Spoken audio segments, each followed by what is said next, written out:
The Honourable Member, Rustico Emerald. Thank you, Mr. Speaker. Mr. Speaker, according to the front page article in today's Guardian, the Municipal Government Act is forcing councillors at the town of Charlottetown to, I quote, take control of naming standing committee and their chairs out of the mayor's hands. In that article, Mr. Speaker, the Deputy Mayor of Charlottetown is quoted as saying, quote, for time eternal, it's been done by the Mayor, but it definitely was not the call of the City Council, it was the call of the provincial government. Mr. Speaker, sometimes the Municipal Government Act feels like something out of the George Orwell novel, 1984. Question to the Minister responsible for the Municipal Government Act. Why are you playing Big Brother and forcing councils, large and small, to make questionable changes with tight timelines? The Honourable Minister, Communities, Land and Environment.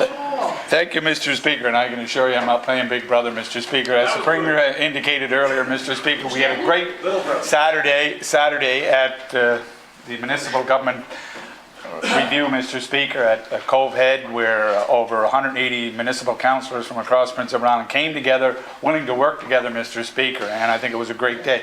Last night I had the opportunity to go down and see the swearing in of the new mayor and council in Three Rivers, Mr. Speaker. I looked around the room on Saturday and I looked around the room last night, Mr. Speaker, and I think we have very capable people that can deal with these issues internally, Mr. Speaker. Thank you very much. Thank you, Minister. The Honourable Member for Rustico Emerald. Mr. Speaker, even Councillor Bob Duran, this government's candidate of record in District 11 by-election, said it's an underhanded move for the current council to do days before Brown takes office. Mr. Speaker, the Premier and Cabinet are sitting over there like they are the dystopian ministers of truth, love, peace and plenty, when really they are the ministers of power, control, corruption and patronage. Mr. Speaker, experienced councillors have been elected for decades. The devil is in the details, and it's clear that councillors don't agree with the broad-reaching controls of the Municipal Government Act. A question to the Minister of Communities, Land, Environment and Big Brother. Minister, did you consult directly with long-time municipal councillors, like those in the City of Charlottetown, about the Municipal Government Act? Honourable Minister, you used the word corruption, and I think you should withdraw that word. It's pretty, it is unparliamentary.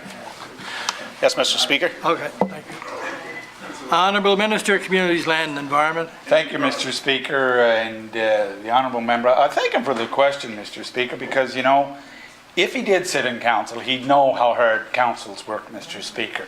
If he took the time to go to a couple of council meetings and meet with councillors throughout Prince Edward Island, he'd see how hard they work, Mr. Speaker. I've sat on the City Council for 14 years, Mr. Speaker, and I did go through an amalgamation. And at the end of the day, Mr. Speaker, it works, and it works good. And as I said to the members at Cove Head on Friday, you'll have some tough meetings, you'll think you're separated and will not come back together, Mr. Speaker.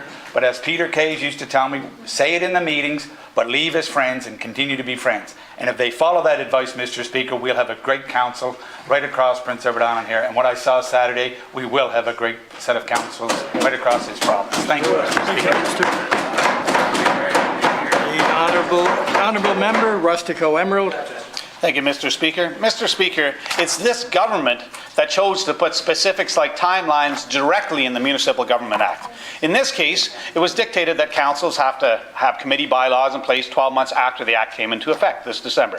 Mr. Speaker, this has continuously put the Minister in a position where he needs to use the sledgehammer of his overriding authority to overrule law. Mr. Speaker, the official opposition has recognized these unnecessary limitations and has taken action. Mr. Speaker, I have 3 bills on the floor of this legislature that are meant to amend the MGA to give the Minister and municipalities more flexibility in complying with the Act. Yet, this Minister has vowed to vote these bills down. Mr. Speaker, a question to the Minister, Mr. Big Brother. Minister, why do you want to strip municipalities of power and flexibility in governing their jurisdictions? Yes. The Honourable Minister, Communities, Land and Environment. Thank you, Mr. Speaker. Mr. Speaker, I want to take the opportunity to thank the staff of Municipal Affairs. They put on a great event on Saturday. They work extremely hard. And, you know, they go the extra mile, my staff, Mr. Speaker. And upon the recommendation of my staff just yesterday or the day before, Mr. Speaker, the extension, I'm giving a 6-month extension to municipalities to put those bylaws in place, Mr. Speaker. So I do have the authority under the Act, Mr. Speaker, to make changes, and I will exercise those authorities, Mr. Speaker, but only on the advice from my staff and from the advice of municipalities, Mr. Speaker. Thank you very much. Minister. The honourable member for Rustico Emerald, your final question. Well, thank you, Mr. Speaker. Mr. Speaker, it used to be that the duly elected mayor of a municipality was given the responsibility to set up standing committees and name their chairs as they saw fit. Mr. Speaker, in yet another example of the Municipal Government Act overstepping its bounds, we see that power stripped from the mayor. A question to the minister. What's wrong with the old way of appointing committees? The Honourable Minister, Communities, Land and Environment. Thank you, Mr. Speaker. Mr. Speaker, in order to have a great council, you have to work together, Mr. Speaker, and you have to work together on some real tough issues. You can't be one person going out and controlling the whole situation, Mr. Speaker. I believe what is occurring now in the city of Charlottetown is a minor blip, Mr. Speaker. They'll get over it, and they'll go on to make Charlottetown a better place to live, work, and play. But I can see it throughout the municipalities in Prince Edward Island, Mr. Speaker. If you would have been there on Saturday, the honourable member would have come out and saw Saturday. Over 185 councillors getting together, first and foremost, Mr. Speaker, to make their communities a better place for their residents, Mr. Speaker. We owe it to these councillors, Mr. Speaker, the opportunity to govern, Mr. Speaker. What is the member from the opposition talking about? He wants to be the big brother, Mr. Speaker. He wants to be the big brother, and he wants to tell everything what should happen, Mr. Speaker. Matter of fact, Mr. Speaker, I think he wants to be the mayor of Prince Edward Island.